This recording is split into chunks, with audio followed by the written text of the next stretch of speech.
The housing crisis has spawned another significant problem for the banking and real estate industries in New York. Banks are now getting stuck with foreclosed homes they can't unload, particularly in Brooklyn and Queens. Real Deal reporter Jen Benepe sat down with the CEO of Property Shark, Bill Staniford, to talk about what this new dilemma will mean for property values and residential sales.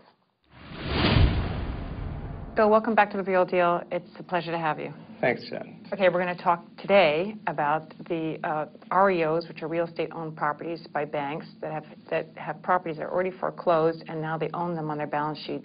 And you at Property Shark developed some numbers for New York City, and you found that the number of REOs had multiplied significantly this year. Why don't you take us through those numbers? Yeah, that's correct, Jen.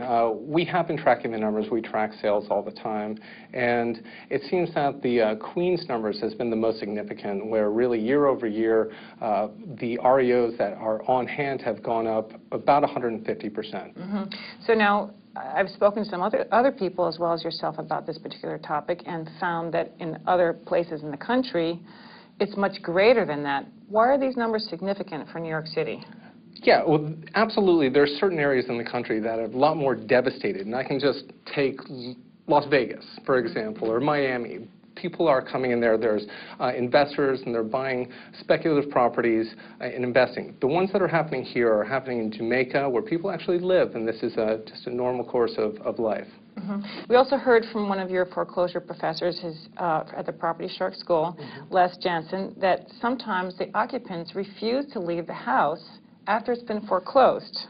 How much of a problem is that? Well, that can be a significant problem. It is difficult to get homeowners out of their property if they don't want to leave. You have to go through the eviction process, and that can be painful, time-consuming, and expensive.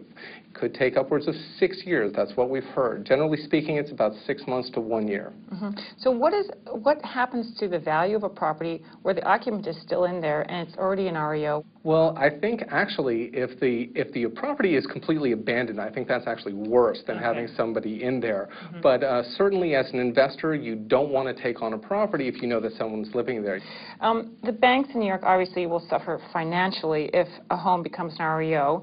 Can you explain, first of all, how do they handle them when they first get them? Let's say they're mounting on their balance sheet. What do they do? Well, they can do a couple of different things. And they certainly contract with brokers. They'll go out and they'll solicit brokers to come up with different valuations of the properties. And generally speaking, they'll go with the broker that gives the highest value. And what ends up happening is the broker tends to not be able to meet that dollar amount that they've given, and they end up keeping the property on their balance sheet. The banks are going to need to come down in price to start moving these properties. One thing that they have been able to do is bundle properties together and sell them off to hedge funds at very significant discounts. Tell us a little bit about that. If there is a hedge fund out there or significant monies out there that are willing to take on a large grouping of property, they can't get 50 cents or even less on the dollar. Do you think this has led to a growth in REO brokers? I don't know if it's led to a growth in REO brokers, but it's certainly led to the growth in the number of REOs. That's good. Okay. Now, you had mentioned in a previous conversation that Queens, parts of Queens, were doing a better job, the banks themselves, who had a lot of REOs, were doing a better job at getting them moving off the balance sheet. What are they doing, do you think? Well, actually, I was just looking at Queens compared to Brooklyn. Yes. And what was interesting to me, as while the REOs had increased, the number of REOs that were sold in Brooklyn hadn't changed at all. And Queens had doubled its capacity to sell the REOs, but still not keeping up with the supply that's coming in. Are you positing that it's possible that these banks actually have been lowering the price and trying to get them off? Well, I don't think they're lowering them fast enough. And until we get rid of this inventory, we're going to be in a long, protracted down market. Now, we have a lot of brokers watching our show. Can you tell us a little bit about how our audience can take advantage as brokers and sell these properties, the REO properties? Absolutely. I talk to the brokers about this all the time. They need to start educating people, the people that are selling the properties, that you need to start bringing the prices down. Can they get the brokerage business from the bank if they're being realistic with them?